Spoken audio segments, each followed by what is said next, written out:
Bonjour, bienvenue. J'ai le plaisir ce matin d'accueillir IBM et Palo Alto Networks. Nous allons évoquer autour de cette interview l'évolution du paysage de la cybersécurité au sein des services financiers. Première question, quelles sont les principales menaces de cybersécurité auxquelles sont actuellement exposées les institutions financières en France et comment évoluent-elles? Tonio, vous êtes directeur France de la Service Line Cybersecurity chez IBM. Votre point de vue et quels sont les derniers rapports peut-être sortis par IBM? Alors effectivement, chaque année depuis 20 ans, IBM produit un rapport sur l'évaluation des données. En 2025, ce sont 3500 leaders dans 600 entreprises qui ont été interviewés. Ce rapport montre que l'impact de la violation de données dans les entreprises en France est de 3,6 millions. Elle est en baisse de 7% par rapport à l'an dernier. Oui, elle est en baisse, mais pas sur le secteur financier. Malheureusement, sur le secteur financier, elle est estimée à autour de 4,6 millions. Et cela pour deux raisons principales. La première, c'est le coût de détection dans les services financiers est assez élevé. Et deuxièmement, le montant des amendes, à chaque fois qu'il y a une breach de sécurité, est particulièrement élevé dans les banques et dans les assurances. Ok. Tonio, est-ce que vous voyez de nouvelles typologies d'attaques survenir ces derniers mois? Oui, effectivement.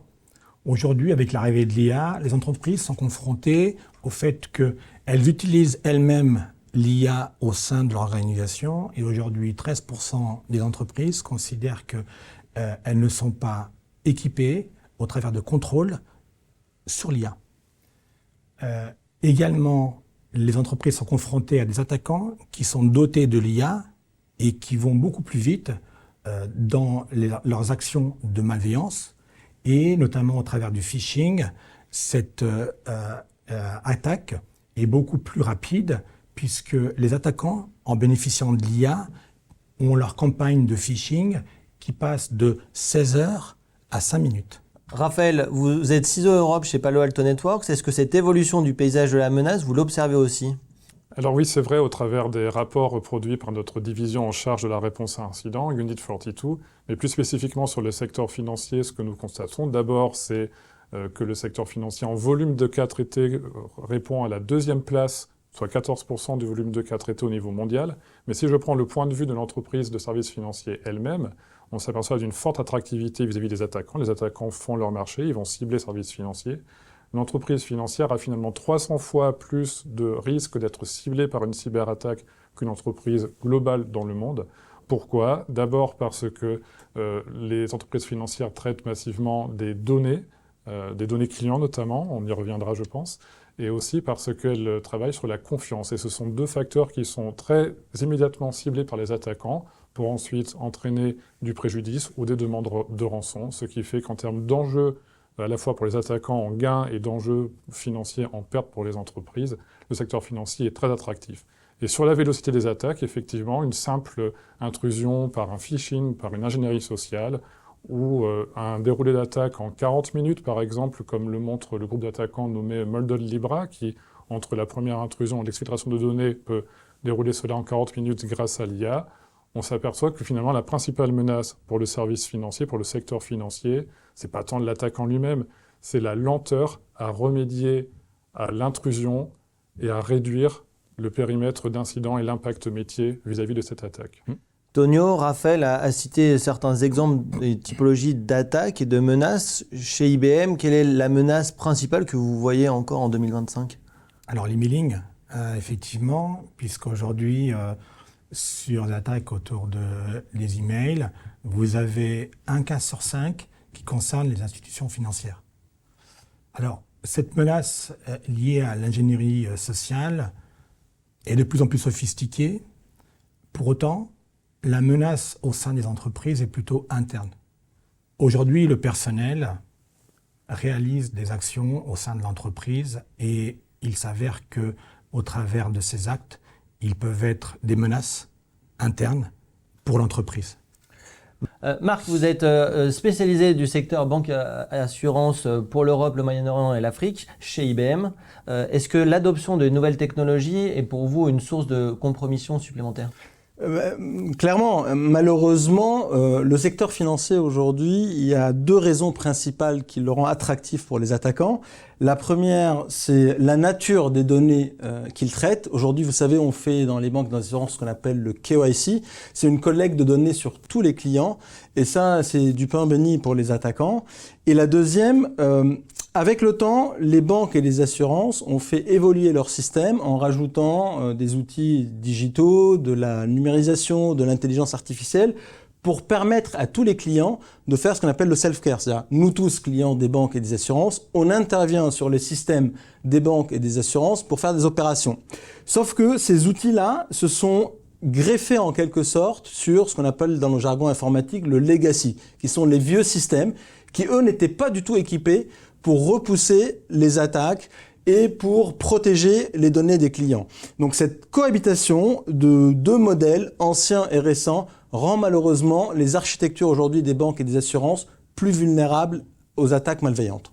D'un point de vue réglementaire, quel est l'impact des nouvelles normes comme DORA et les directives de cybersécurité des régulateurs financiers sur les stratégies de cybersécurité de nos entités financières en France? Tonio, du point de vue d'IBM.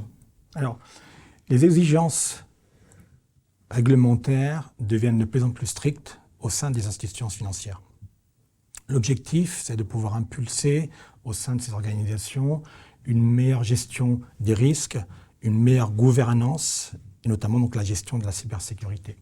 Par exemple, si vous prenez la réglementation autour de NIS 2, on voit aujourd'hui que les entreprises avec des infrastructures sensibles sont obligées, donc d'ici 2030, là où on pense que la menace quantum va arriver, de revoir leur crypto, ce qu'on appelle aujourd'hui donc les migrations post-crypto, post-quantique crypto. Mais aujourd'hui, les organisations de l'Union européenne se doivent de se préparer à cette migration et d'avoir un plan d'ici fin 2026. Ok, donc c'est demain. D'un point de vue Palo Alto Networks, comment vous accompagnez vos clients?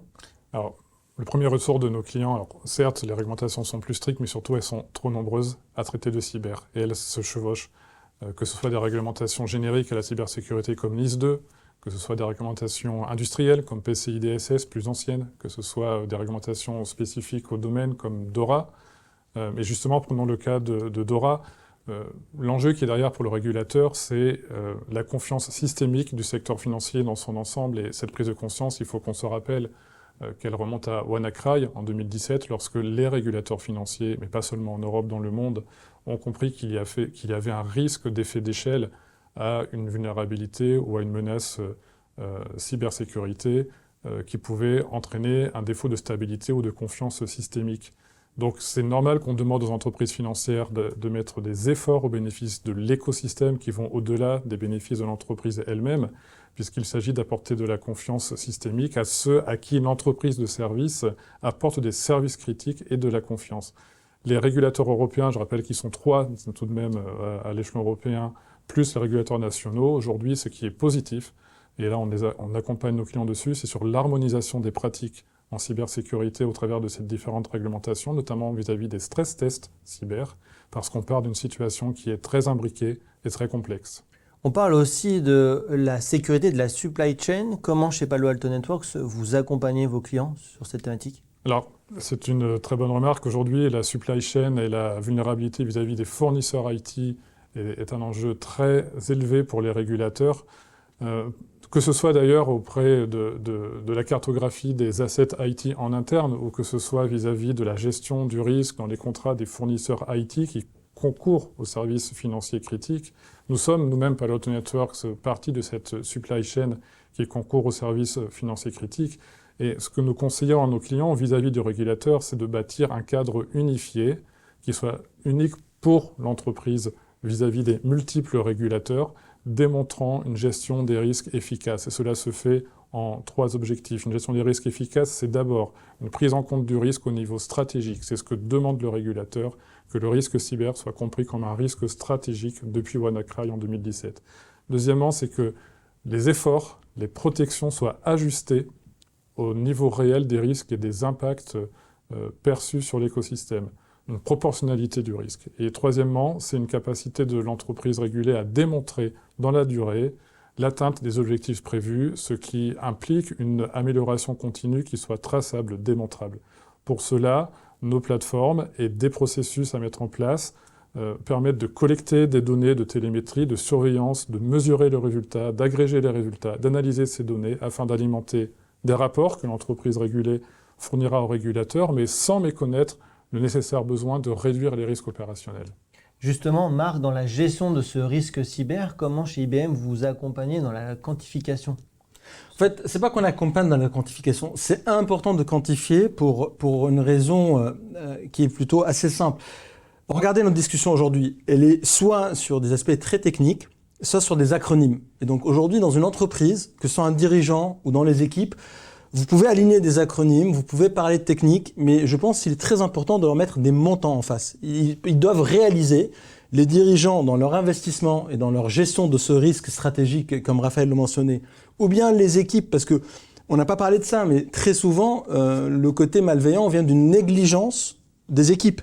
Donc, si on continue à parler de technique ou acronyme, ça reste un sujet abstrait. Donc, nous, on les aide à quantifier, donc à mettre des euros, de mettre des dollars derrière, pour qu'ils puissent mesurer le risque en termes monétiques quelque part, de ce que ça représente comme valeur pour l'entreprise, une négligence, une attaque ou une stratégie cyber pas bien ficelée et qui n'est pas considérée comme un risque stratégique.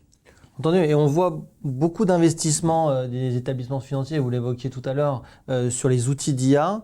Comment vous évaluez cette gouvernance et ce management du risque, Tonio, d'un point de vue cyber ? Alors, les organisations doivent évaluer leur posture face à l'IA et mettre en place une bonne gouvernance de la sécurité. Aujourd'hui, 53% des entreprises n'ont pas mis en place de gouvernance liée à l'IA. Donc, les organisations devraient mettre en place, une technologie permettant de gérer cette gouvernance, de découvrir et de gérer la sécurité de leurs données utilisées par l'IA, et 3, effectuer des audits réguliers des modèles d'IA, et en dernier, traquer le shadow AI. Justement, Marc, si on se concentre sur les services financiers, comment vous les accompagnez dans ce test, on va dire, permanent, continuel de la gestion de l'IA ? Oui, enfin, aujourd'hui, les tests permanents sont devenus vitaux quelque part pour les entreprises. Il faut savoir qu'une banque ou un assureur qui n'est pas en contrôle continu sur les sujets de sécurité est une cible idéale. Donc, il faut qu'on puisse inculquer dans la démarche, dans la stratégie de l'entreprise, ces contrôles continus. Et nous, c'est ce qu'on fait à chaque fois qu'on accompagne une banque ou une assurance, d'être certain que dans leur plan stratégique et dans leur suivi des contrôles des risques, il y ait en permanence un contrôle continu. Malheureusement, les attaquants ont toujours une longueur d'avance. Donc si on n'est pas en permanence en défense et voire en anticipation, on est une cible idéale. Avec l'adoption de ces nouveaux outils, notamment l'IA, et l'extension de la posture de cybersécurité, comment on fait faire évoluer et on va accompagner nos clients de banque et de l'assurance sur ces besoins-là ? Marc, quelle est la réponse d'IBM ? Oui, c'est pas qu'une réponse d'IBM. Aujourd'hui, effectivement, la demande augmente. Elle augmente parce que les risques deviennent de plus en plus variés, les outils sont de plus en plus complexes et variés. Et finalement, il y a le nombre croissant d'institutions financières, que ce soit les banques, les assurances, même des institutions publiques, des institutions privées, des fintechs. Et donc la demande aujourd'hui, je ne sais pas si on est dans une pénurie, mais on est dans tous les cas dans une forte demande de personnes qualifiées sur les sujets cyber. Donc il y a deux aspects. Il y a le premier chez les institutions elles-mêmes, on n'est plus cantonné à une équipe qui s'occupe de la sécurité, ça devient le devoir de chacun, et donc c'est l'enjeu de former et d'accompagner les banques et les assurances à être formées, à former leurs équipes, à se protéger dans ces cas-là, des négligences, des premiers réflexes, d'appliquer certaines normes et certains standards. Et nous, IBM, on est en formation continue dans nos équipes, pour nos propres enjeux internes, et surtout pour mettre des équipes à disposition de nos clients qui ont les compétences et qui sont à jour de tout ce qui se fait dans le domaine. D'un point de vue technologique, Palo Alto Networks, comment accompagne ses partenaires et ses clients ? Alors c'est vrai que la pénurie de talent est toujours vraie, mais la technologie ne sera pas la solution seule à répondre à cette pénurie de talent. Malgré l'IA, cette situation est toujours présente, mais j'ai tout de même vu d'un point de vue plus organisationnel, il y a à peu près 5 ans, un vrai changement d'état d'esprit des directeurs cybersécurité des banques, notamment en France, avec la mise en place d'une communication interne et externe pour mettre en valeur les équipes cybersécurité au sens large dans les différentes filiales, dans les différents pays. Ils ont vraiment rompu avec une culture ancienne du secret et de l'entre-soi, de sorte que leurs équipes aujourd'hui deviennent attractives sur le marché. Les postes responsables cybersécurité, opérationnels, analystes cyber dans les banques aujourd'hui sont recherchés. Et ce n'est pas seulement une question de rémunération, on parle souvent de moyens, c'est aussi une question, et surtout une question de perspective de carrière et d'évolution interne. Pour cela, il faut créer de la mobilité interne, il faut différents corps de métier. C'est évidemment plus facile pour les grands groupes que pour les petites et moyennes structures qui malheureusement, elles, sont un peu plus à la traîne. Les petites et moyennes structures aujourd'hui recrutent souvent des RSSI, je dirais, par défaut, et elles prennent ce qu'il reste, elles font ça pour cocher la case. Mais ce n'est pas suffisant de recruter un RSSI, il faut que l'esprit cyber insuffle l'ensemble de l'organisation. C'est pour ça qu'il convient de développer ensemble et avec les partenaires et les entreprises de conseil un écosystème, un effet réseau qui va permettre cette mobilité, pas seulement pour les grands, mais aussi pour les petites et moyennes structures, qui va jouer sur cette pluralité des compétences, des constructions de carrière, parce que finalement, les compétences d'aujourd'hui, avec l'arrivée de l'IA, des technologies, ne seront plus les compétences qu'on va rechercher demain. Et ce qui compte, c'est pas tant la compétence qui se périme, ce qui compte, c'est l'expérience variée sur le terrain et l'aptitude à apprendre en permanence. Tonio, est-ce que vous ressentez aussi, d'un point de vue service, cette évolution et cette ouverture d'esprit des clients, et notamment des banques et assurances, à aller acquérir de la compétence chez vous, chez IBM ? Alors, oui, on peut penser que ça peut être plus facile au sein des grands groupes d'avoir ces ressources et ces compétences. Il faut savoir que la cybersécurité englobe des domaines de spécialité divers et variés. La cybersécurité dans les réseaux, dans le cloud, la cybersécurité dans les applications, la cybersécurité au sein d'une organisation qui fait qu'il faut mettre en place une gouvernance des processus. Donc ce sont des métiers différents et cette multitude de métiers fait qu'il devient compliqué pour les entreprises, qu'elles soient des entreprises de services ou des entreprises clientes, de recruter et de retenir les talents au sein des entreprises et du coup de les faire évoluer et de définir des parcours simples au sein d'une organisation de par le fait qu'il y a cette diversité de spécialités. Ce défi de rétention des talents, des experts, est-ce que chez Palo Alto Networks, vous y faites face également ? Alors chez nos clients, c'est une conversation qu'on a souvent, ce problème de rétention des talents, surtout dans les équipes opérationnelles, mais il y a aussi cette crainte, je pense que c'est un tabou qu'il faut briser, que laisser son personnel aller sur des formations à l'extérieur, aller voir le monde extérieur, passer des certifications, c'est pas pour autant qu'il va partir. Le personnel, ce qu'il cherche, c'est un environnement motivant, un environnement qui est managérialement sain, qui garantit une élévation des compétences. Vous savez, chercher le mouton à 5 pattes, je vais briser un deuxième tabou, le mouton à 5 pattes en cyber, ça ne marche pas. La résilience, ce n'est pas concentrer la cybersécurité sur une seule personne. La résilience, c'est d'avoir ce cycle de renouveau, de renouvellement de ces équipes, parce que vous allez apporter de l'expérience, des nouvelles compétences qui ne se périment pas, qui vont évoluer à vos équipes cyber. Et on parle souvent de l'automatisation, de l'IA, mais vous savez, automatiser un bazar, s'il n'y a pas de processus derrière, ça produit un bazar multiplié. On a besoin demain, aujourd'hui même, de réflexions intelligentes, de conseillers expérimentés qui ont de l'expérience pour savoir ce qu'on veut automatiser, pour en faire quoi, comment mesurer qu'on atteint l'objectif, qu'on atteint la promesse de l'automatisation. Donc on aura de plus en plus besoin d'architectes stratégiques, d'analystes capables de comprendre finement les intentions des acteurs malveillants dans l'entreprise. Faire en sorte qu'enfin, je dirais, la sécurité opérationnelle, ce soit plus juste traiter des alarmes, mais réduire opérationnellement les risques. Ces nouvelles compétences sont à partager et je pense que les ponts avec les partenaires de Palo Alto Networks, avec les fournisseurs de conseils, les fournisseurs de services managés sont nécessaires pour dynamiser cet écosystème de compétences multiples, pour permettre aux clients, à nos clients, de rester à la page dans leurs équipes, de ne pas avoir peur de cette rétention, puisque les personnes vont bouger et c'est normal, puisqu'on va valoriser les mobilités professionnelles, valoriser les expériences acquises.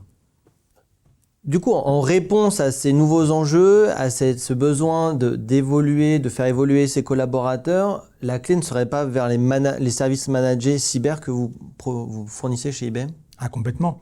Aujourd'hui, les entreprises se tournent vers des services managés pour plusieurs raisons. La première, c'est parce qu'elles vont pouvoir faire des gains.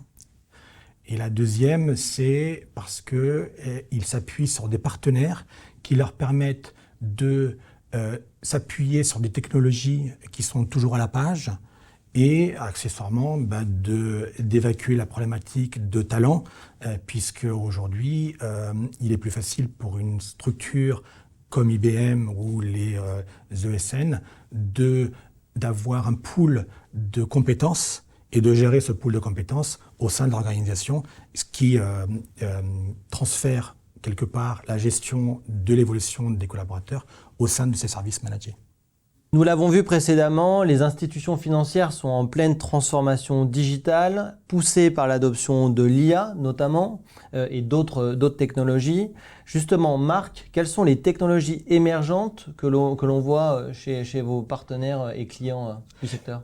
Les banques et les assurances se modernisent rapidement cette dernière période, même s'ils sont des late adapters, ce qu'on appelle, parce que voilà, en banque et en assurance, on aime quand même que la technologie soit plutôt mature avant de l'appliquer. Globalement, si je résume, on a beaucoup de sujets autour du cloud, de l'edge computing. On a bien évidemment de l'IA appliquée, comme on voit dans toutes les industries. Il y a des développements de logiciels plutôt modernes, mais parce qu'ils sont des logiciels spécifiques à l'activité bancaire ou à l'activité assurantielle. Et tout ce qui est autour de l'identité numérique, la confiance numérique. Donc ça, c'est les grands sujets technologiques qui émergent dans les banques et les assurances aujourd'hui. Tonio, comment les services d'IBM aident les organisations et vos clients du service financier à adopter cette utilisation de l'IA de manière sécurisée? Alors, l'IA, on l'utilise justement comme un outil qui permet d'améliorer la performance et l'efficacité au sein des organisations. Par exemple, l'IA permet de détecter de façon automatisée, de gérer la notion de triage, et ça permet effectivement aux analystes de se consacrer plutôt à la rémédiation. Donc on gagne effectivement en efficacité et en performance au travers du fait qu'il y a des tâches aujourd'hui qui sont automatisées et on prend donc, on parlait tout à l'heure de ressources, et donc on utilise la ressource pour qu'elle travaille sur une valeur ajoutée au sein de l'organisation. Chez IBM, on a développé un certain nombre d'assets basés autour de l'IA. Et par exemple, nous avons aujourd'hui un asset qui s'appelle ARC, Autonomous Risk and Compliance, qui permet aux organisations d'analyser tous les documents réglementaires de façon, automatisée et en temps réel, sachant qu'aujourd'hui, la documentation est très vaste et elle évolue régulièrement. Et ça, c'est fait pour aider les organisations à être beaucoup plus efficaces et performantes. Raphaël, chez Palo Alto Networks, l'IA est aussi au cœur de la stratégie. Comment vous y répondez d'un point de vue technologique? L'IA est au cœur de la stratégie et souvent les questions, c'est est-ce que les entreprises sont prêtes à l'adopter? Mais je pense que ce que vient d'évoquer Tonio est un bon exemple d'adoption de l'IA pour des raisons d'efficacité opérationnelle. Marc évoquait le côté late adopters de nouvelles technologies. J'ai tendance à m'inscrire en faux s'agissant de l'IA. Je pense que l'IA est justement l'exception. L'IA pour la cyber, l'IA pour tout d'ailleurs, dans les services financiers n'a jamais été un tabou. Jamais été un tabou. Avant, on parlait de business intelligence, on parlait d'analyse des données. Elle a toujours été là pour optimiser les fonctions financières, le crédit, l'assurance, la gestion du risque contractuel également. La perception de l'IA pour la cyber par les services financiers est justement intéressante. Elle voit ça comme dans son cœur de métier, pour réduire l'aléa, pour apporter une proposition statistique à une décision métier plus rapidement. En cyber, c'est le même objectif.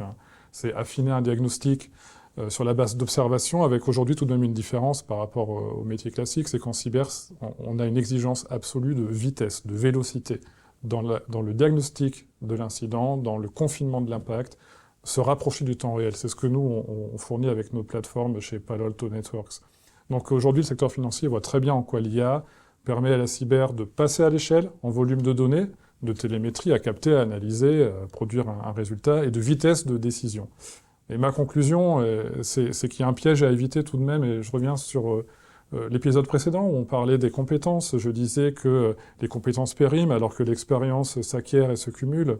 L'IA devrait, à mon sens, être considérée par les responsables des moyens, les DRH, les directeurs financiers, dans les entreprises financières, non pas comme une occasion de faire des économies de postes, mais comme une occasion d'augmenter les compétences de leurs effectifs, notamment en sécurité opérationnelle, vers de nouveaux domaines. Alors quels sont-ils ces nouveaux domaines vers lesquels j'appelle à augmenter les compétences grâce à l'IA?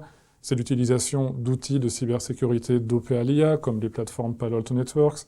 C'est aussi se préparer à des nouveaux scénarios d'attaque plus métiers, fondés sur l'IA, notamment en termes de confiance dans les processus décisionnels, de risques sur les décisions métiers prises avec de l'IA, ou d'implémentation de futures technologies nouvelles comme le post-quantique, mais je vais m'arrêter là, je vais laisser IBM parler plus du post-quantique. Justement, quand on parle de quantique, comment IBM, Marc, va préparer les organisations à l'attention et de cette thématique, ce sujet clé des services financiers? Oui, le quantique, comme vous le savez, c'est le next big thing. Et IBM, toutes les études le montrent, on est les plus avancés sur le sujet. Mais malheureusement, dans la tête de beaucoup de nos clients encore, et notamment dans les services financiers, c'est un peu lointain. C'est un peu dans quelques années. Vous savez, dans quelques années, c'est loin pour eux quand on parle de tous les enjeux qu'on a actuellement. Néanmoins, on essaie de leur expliquer et de leur démontrer qu'on collecte aujourd'hui, on des chiffres demain. Vous savez, aujourd'hui, tous nos modèles de sécurité sont construits sur les technologies actuelles de computing. Donc les ordinateurs dans leur fonctionnement actuel. Et ce fonctionnement va complètement changer avec l'arrivée du quantique qui va être capable de craquer n'importe quel code en une fraction de seconde. Donc les clients qui pensent que j'attendrai le jour où il y aura le quantique pour me protéger autrement, c'est déjà trop tard parce que les malveillants, quelque part, collectent les données aujourd'hui et ils attendent sagement bien au chaud le temps que le quantique soit disponible pour tout craquer. Donc il faut aider les entreprises, les accompagner dans ce qu'on appelle le quantum safe, et je pense que Tonio en parlera mieux que moi là-dessus, sur comment, dès aujourd'hui, protéger nos données en préparation de l'arrivée du quantique qui est de plus en plus imminente. Justement, du coup, Tonio, le quantum safe, comment vous l'accompagnez? Qu'est-ce que vous proposez chez IBM pour accompagner les clients dans cette transformation? On propose à nos clients un accompagnement en 3 phases. La première phase consiste à sensibiliser les équipes concernées et identifier les risques et les sujets qui sont concernés par cette menace quantum. Et au travers de ça, on définit des priorités. Chaque sujet n'a pas le même risque et donc on ne va pas gérer à la même priorité. La deuxième phase consiste à préparer l'organisation et à identifier comment migrer chacun des sujets vers la cible. Et ensuite, une fois qu'on a défini ça, on passe en déploiement. Ce déploiement peut se faire, en fait, au sein des organisations, au travers de leur cycle de développement. Et malheureusement, ça prend beaucoup de temps, puisque, effectivement, cette migration se fait imbriquée dans l'évolution de leur IT. Raphaël, un commentaire d'un point de vue Palo Alto Networks? Le facteur temps est souvent sous-estimé. Remplacer des architectures de clés, de chiffrement dans des équipements parfois physiques, hardware, embarqués, lointains, dans des filiales à l'étranger, ça demande d'anticiper les cycles de vie des matériels sur parfois 5 à 10 ans. Ok. Et vous, chez Palo Alto Networks, vous avez une réponse, j'imagine. Alors, ça s'appelle la crypto-agilité. Et c'est pas que nous d'ailleurs. Ça fait 1 an que les produits Palo Alto Networks sont aptes à supporter des algorithmes résistants aux attaques quantiques, mais la transition, je l'ai évoqué, ça sera 5 à 10 ans. Donc ces équipements de sécurité que nous produisons sont capables de maintenir en parallèle les deux façons de faire de la cryptographie, du chiffrement de flux, du scellement de fichiers. Et cette transition qu'on appelle crypto-agilité, qui permet, en fonction du cas d'usage que IBM évoquait, d'appliquer le bon algorithme cryptographique, le bon protocole, et peut-être aussi de revenir en arrière si jamais on a une difficulté en migration, c'est la crypto-agilité. Et ce n'est pas uniquement une solution technologique, c'est bien une question de process et d'anticipation. Aujourd'hui, quelles sont les meilleures pratiques que les institutions financières devraient adopter pour améliorer la réponse aux incidents et du coup la récupération après des cyberattaques? Raphaël, du point de vue de Palo Alto Networks, quels seraient vos conseils? Alors cette notion de récupération, d'améliorer la réponse, ça me fait penser à la résilience opérationnelle cyber, qui est quelque chose qu'on a très à l'esprit depuis quelques années, puisque ce qu'on voit depuis quelques années, c'est souvent les entreprises... Après l'incident, on traite l'incident et cache un peu la poussière sous le tapis. On n'a pas envie d'apprendre et de changer les process, de poser les questions qui fâchent. En fait, c'est ça, la résilience et la récupération, c'est apprendre des problèmes et de se dire que finalement, un incident cyber, on peut aussi en sortir grandi. Vous savez, il y a un peu plus de 10 ans, je travaillais pour l'État français, au ministère de l'Intérieur, et en 2012, l'État français a adopté une doctrine de gestion de crise dans laquelle on a mis de la cyber. Cette doctrine est toujours globalement en vigueur aujourd'hui. Et l'idée de s'entraîner à la gestion de crise, elle est importante. Les plans, c'est important, pas pour s'y coller en situation d'incident cyber, en situation de stress, mais pour être entraîné, pour que les gens se connaissent, pour que les annuaires soient vérifiés à jour, pour que les procédures soient connues et qu'on déstresse la gestion d'incidents et qu'on dédramatise un peu ça. Je ne dis pas que ce n'est pas important, mais je dis qu'il faut garder la raison, notamment après l'incident, pour pouvoir en apprendre.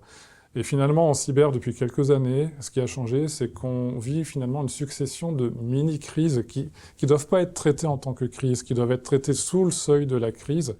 Déclencher un plan de crise, c'est trop coûteux aujourd'hui. Et s'entraîner sur ces mini-crises sous le seuil, apprendre, c'est de l'entraînement à la gestion de crise. Et j'ai un conseil, peut-être 2 conseils, pour les structures de financières aujourd'hui en cyber. C'est premièrement d'intégrer un volet cyber dans la gestion de la crise, dans les exercices de crise classiques. De plus en plus souvent, on voit des volets cyber, comme par exemple, j'ai un scénario de crise financière classique, des stress tests de la BCE par exemple, mais je vais insuffler une panne d'un composant data center, ou je vais insuffler une suspicion de divulgation de données personnelles chez un de mes fournisseurs qui a des données de mes clients. On va voir un peu comment les autorités réagissent à ça. Et puis réciproquement, je pense qu'il faut aussi intégrer les métiers, mais ce premier conseil va aider à faire venir les métiers dans la gestion de la crise cyber. Encore une fois, pas pour faire des crises à chaque fois, mais pour faire prendre conscience aux directeurs métiers que des décisions d'arbitrage, de sacrifier des systèmes, de communiquer ou pas aux régulateurs, au public, aux clients, etc., ce sont des décisions qui certes sont guidées par des avis d'experts, mais que les décideurs métiers, que les responsables vont devoir être capables d'expliquer avec leurs propres mots demain à l'actionnaire lésé, au client qui aura subi un préjudice, être capable d'expliquer pourquoi on a pris ces décisions-là. Donc les transformer dans un langage qui est plus métier, qui est plus compréhensible. On doit vraiment mettre ensemble ces 2 entités, ces 2 composantes. L'expert cyber a sa raison d'être, mais le métier doit aussi s'approprier les raisons pour lesquelles on a pris ces décisions. Et c'est comme ça, je suis persuadé, que les entreprises s'améliorent en posture, en réactivité, en récupération. Entendu. Et du coup, Tonio, pour accompagner vos clients dans la préparation à ces gestions de crise, est-ce que j'imagine que vous utilisez des référentiels chez IBM comme support à cette préparation-là et pour les former? Ah oui, alors aujourd'hui, il existe différents frameworks. Si on prend l'exemple du framework NIST, le framework NIST, par exemple, a évolué et on a la version 2.0 qui est sortie en 2024. Cette version 2 permet aujourd'hui aux entreprises de gérer en fait un framework qui va aider l'ensemble des entreprises et pas simplement celles qui sont concernées par des infrastructures critiques. Donc ce framework, si on le prend comme exemple, il va définir un cadre pour les entreprises. Et aujourd'hui, ce cadre est composé d'un noyau. Le noyau donc est basé sur des fonctions. La fonction donc c'est par exemple gouverner, c'est identifier, protéger, détecter. Ensuite, il y a des catégories. Donc, dans la catégorie, vous avez donc des activités ou des pratiques cybersécurité qui, globalement, vont permettre de gérer donc ces fonctions. Et ensuite, vous avez donc des sous-catégories qui sont la résultante de ces catégories. Ce cadre, en fait, comporte des profils et des niveaux qui permettent donc de décrire donc la posture cybersécurité chez nos clients. Et du coup, au travers de cette posture, on va avoir un cadre qui nous permet donc, sur chacune des postures, de définir un niveau. Et ce niveau, in fine, nous permet d'identifier les axes d'amélioration qu'on peut travailler avec nos clients. Pour mener ces cadres et ces réflexions, Marc, j'imagine que chez IBM, vous vous accompagnez aussi d'un point de vue ressources, Oui. vos clients. Aujourd'hui, quand il y a des mini-crises, comme Raphaël le précisait, ou une grosse crise de cyberattaque, il faut un peu imaginer la panique qui s'installe dans l'institution dans laquelle ça se passe. Comme on l'a dit au départ, la sécurité est devenue l'affaire de tous, et donc ce n'est plus une équipe cyber qui va être au pont et tout le monde continue à faire son travail, c'est toute l'entreprise quelque part qui est sollicitée, qui est sous pression, ça devient une course de vitesse aussi, ça devient une grosse demande de rémédiation. Donc imaginez un peu la situation et le cadre dans lequel ils interviennent. Et à côté de ça, il y a toute l'activité qui doit continuer à tourner. Aujourd'hui, on ne peut pas arrêter les transactions financières, on ne peut pas arrêter toutes les millions et les milliards de lignes de code qui arrivent instantanément dans un système d'une banque ou d'un assureur parce qu'on a une attaque cyber. Donc forcément, on se retrouve dans une situation où il faut continuer à faire tourner le business. Il faut pouvoir remédier rapidement, parce qu'ils l'ont précisé mes collègues sur les notions de temps, à ces attaques-là. Et il faut surtout être équipé. Et c'est pour cette raison-là que nous, directement, on est en capacité de mettre des équipes pour accompagner les clients dans ces exercices de rémédiation, dans ces moments de rémédiation. Et je vous avoue que c'est assez grisant comme moment, parce que on a l'impression d'être, très directement concerné, et on a toute une institution à sauver. Et on a des clients, des collègues, des clients de nos clients à sauver. Et c'est pour cela que IBM Consulting a toujours des équipes prêtes à intervenir chez les clients qui subissent malheureusement ce type d'attaque. Donc Marc, vous avez évoqué la rapidité d'exécution et de mise à disposition de personnes et de collaborateurs, d'analystes pour accompagner vos clients. D'un point de vue solution chez Palo Alto Networks, quelle est votre réponse et comment vous pouvez aussi accompagner IBM et finalement les clients finaux? Mais je vais naturellement prolonger la réponse de Marc. La capacité d'arbitrer rapidement en étant équipé. Cet équipement, c'est des plateformes de cybersécurité pour faire de la détection de la réponse et de l'aide à l'analyse adossé à beaucoup d'IA chez nous, et l'offre conjointe que nous avons ensemble repose sur Cortex XIM. Cortex, globalement, chez Palo Alto Networks, je vais faire simple, c'est un data lake avec de nombreuses télémétries qui va permettre d'activer, premièrement, des algorithmes IA pour comprendre les comportements des systèmes d'information, du réseau, des identités techniques dans l'entreprise et détecter ce qui caractérise un scénario d'attaque en cours. Deuxièmement, y répondre de manière précise et le plus proche possible du temps réel avec ce qu'on appelle Precision AI chez nous, puisque y répondre, ça doit être une réponse qui soit juste et exacte, et proposer aux analystes une vision d'ensemble de ce qui est en train de se passer, pas uniquement sur un système, mais dans la globalité de l'organisation, ce qui est en train de se passer pour après prendre des décisions d'arbitrage stratégique, métier, comme isoler, confiner, prendre des arbitrages. Qu'est-ce que je maintiens comme service critique et qu'est-ce que je suis prêt à sacrifier pour pouvoir faire de l'analyse? Et troisièmement, cette plateforme s'enrichit d'une supervision continue de la surface d'attaque pour insuffler dans les équipes opérationnelles la connaissance de nouveaux assets, de nouvelles entités cloud, nouveaux ordinateurs, systèmes d'exploitation qui apparaîtraient parce que le business continue. Le business n'attend pas la mise à jour des inventaires des équipes de sécurité pour mettre en production des nouveaux services. Et d'un point de vue métier, on a besoin d'avoir cette visibilité permanente de la surface d'attaque exposée sur Internet, exposée aux attaquants. Donc cette offre logicielle, c'est une plateforme pour la détection et la réponse aux incidents cyber. Elle est massivement utilisée par les équipes SOC, notamment les équipes SOC managées, comme celle d'IBM avec Palo Alto Networks.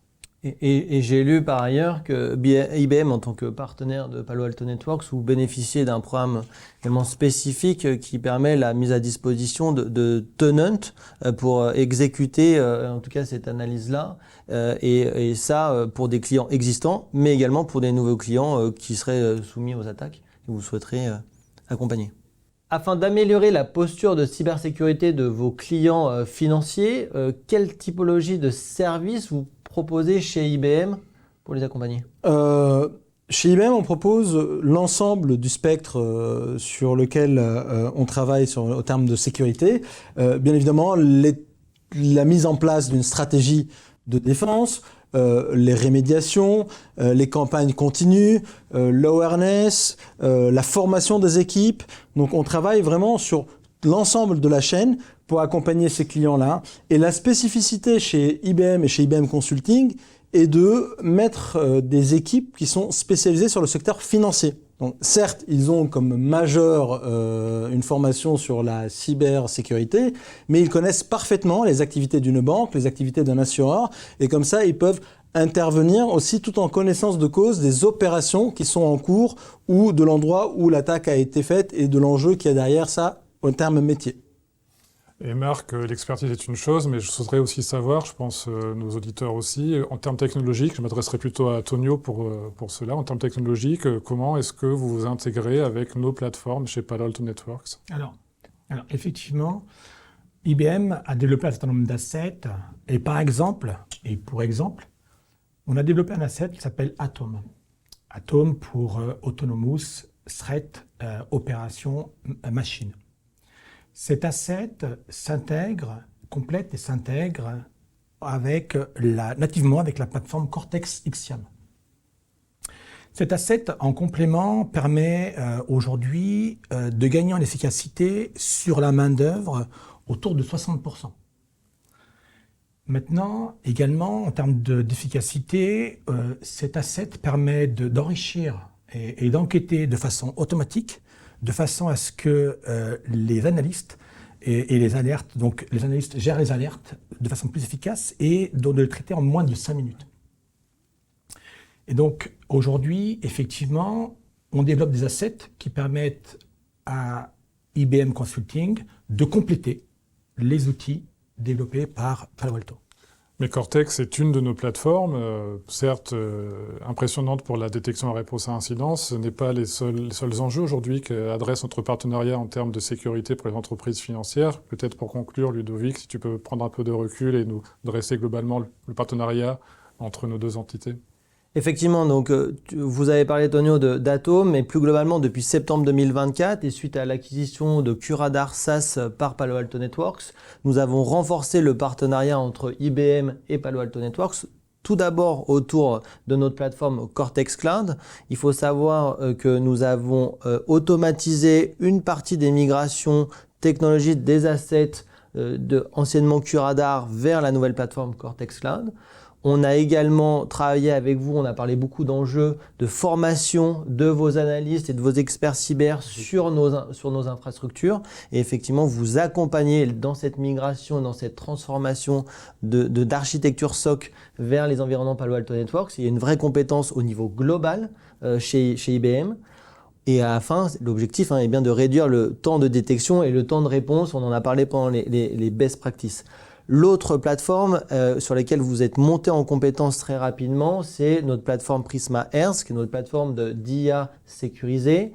Et donc là, depuis longtemps, IBM est expert à travers vos offres et solutions Watson sur les sujets et les enjeux métiers de l'IA. Vous apportez un regard aussi d'expert cyber en utilisant les composants de notre plateforme sur 3 grandes typologies. La première, le discovery et l'accompagnement pour comprendre quels sont les outils d'IA qui sont utilisés et comment ils sont utilisés. Derrière ça, accompagner les clients dans la phase d'architecture de leurs infra d'IA et de le faire de manière sécurisée. On a parlé d'accompagnement continu, cette capacité qu'a IBM aussi de pouvoir réaliser du red teaming, c'est-à-dire d'assesser les outils d'IA qui sont mis en post-production avant qu'ils soient mis en production et délivrés. Et donc ça, c'est la troisième phase sur laquelle vous accompagnez, sur cette protection continue. Et Marc, on l'a cité précédemment dans les précédents épisodes, vous avez cette continuité chez IBM de pouvoir, dans la durée, accompagner les clients dans l'adoption de ces outils d'IA. Et vous avez en plus la compétence métier du service financier. Et quand on parle de métier financier, on parle effectivement de Quantum Safe. Vous avez la compétence en tant qu'expert. Nous avons, nous, la technologie aujourd'hui qui est délivrable et déployable chez les clients. Et on commence également à le faire chez certains de nos clients, également en France. Ensemble, on adresse ces sujets-là. Et ça, c'est un go-to-market unique entre IBM et Palo Alto Networks.